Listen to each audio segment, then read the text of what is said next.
Hi, I'm Michael Newrock, and in this lesson we're going to go over line studies in Metatrader.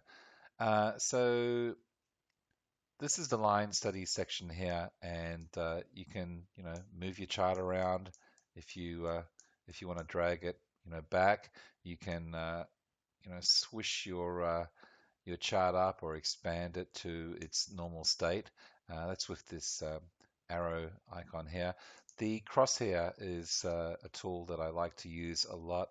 Let's say if you'd been taking this trade, you can measure, how far, let's say you were looking at a previous high, how high it is, how far it is to to the previous high. Let's say that you were measuring a value up here. You can see how many bars ago it took. That's the first number. The second number is the amount of pips. Now, don't worry about the final decimal place or the final spot there. It's currently 200. That's listing 210 pips there. And The final figure is the price, 1.11399 or 42, whatever it happens to be.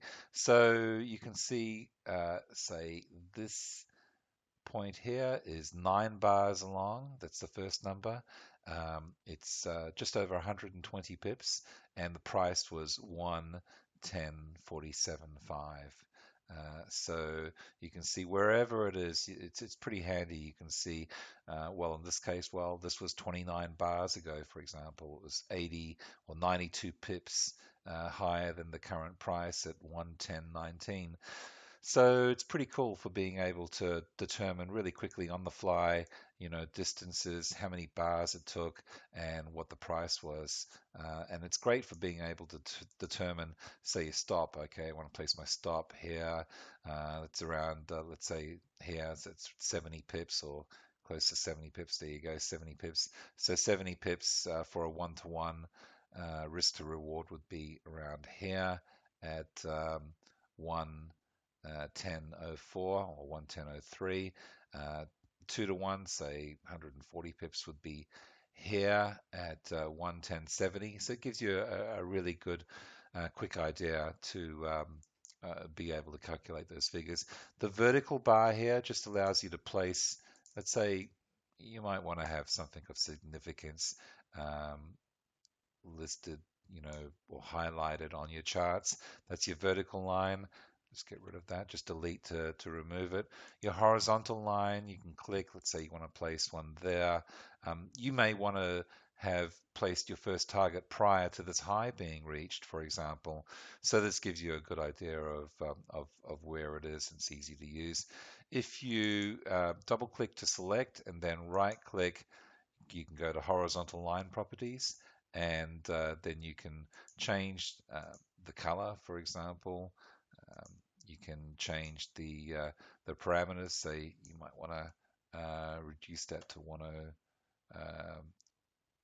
1020, and that's about the main things that you really want to focus on: the price, color, and also actually you can change it to, say, a thicker line, and that's available on these solid lines. So you may want to, for whatever reason, make it a nice thick line like that. So have a play with it, and I use these horizontal lines a lot. I don't use the vertical ones very much at all.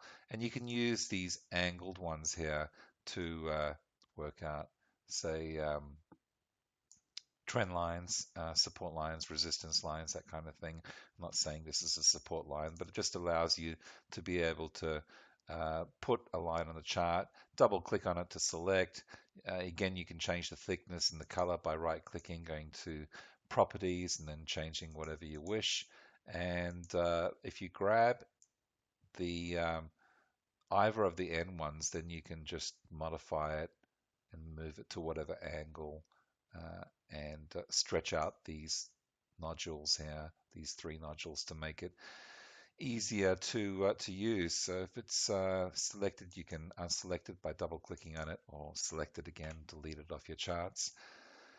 And that's all there is to it. But I particularly use the horizontal line, the crosshairs, and occasionally the angled line for assistance with trend lines.